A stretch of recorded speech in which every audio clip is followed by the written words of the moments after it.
দর্শক আসসালামু আলাইকুম। দর্শক আপনাদের প্রীতি ও শুভেচ্ছা জানিয়ে শুরু করছি আমাদের আজকের প্রতিবেদন। তো দর্শক আজকে আমরা এক অসহায় মেয়ের গল্প তুলে ধরব, যার নাম হচ্ছে সালমা। সালমার বিয়ে শাদী হয়নি। সালমা থাকে মামির কাছে। সালমার বাবা মা কেউ নেই। তো মামায় তাকে কোলে পিঠে মানুষ করেছে। তো সালমার মামাটা মারা যায়। তো মামি আছে। মামি সালমাকে খুবই কষ্ট দেয়। ঘরের যত কাজবাজ আছে সব করায়, কিন্তু খাবারও ঠিকমতো দেয় না, জামা কাপড়ও দেয় না।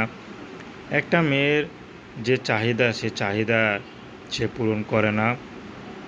তো সালমার এখন বিয়ের বয়স হয়েছে। মামি যতই কষ্ট দেক, সালমানের তো একটা শারীরিক চাহিদা আছে, যেটা নাকি মামির বাসায় থাকলে পূরণ করতে পারবে না।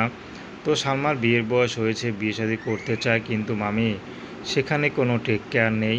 সেজন্য সালমা এখন ইউটিউবে এসেছে, যদি গরিব অসহায় কোনো পুরুষও যদি পায় সালমা বিয়ে করবে।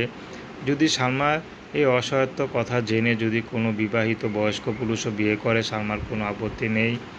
সালমা যদি ডাল ভাত খেয়ে ভালোভাবে থাকতে পারে, বাঁচতে পারে, তাহলেই খুশি। সালমার কোনো ব্যক্তিগত পছন্দ নেই। সালমাকে যে পছন্দ করবে, সালমা তাকেই বিয়ে করবে। কিন্তু শুধু একটি কথা ওয়াদা দিতে হবে, সে সারা জীবন যেন তার পাশে থাকে। তো প্রেম, ভালোবাসা, সাহায্য, সহযোগিতা, বিয়ে শাদী করা একান্ত আপনাদের ব্যক্তিগত ব্যাপার। আসুন আমরা ৫ ওয়াক্ত নামাজ পড়ি, দেশের সেবা করি।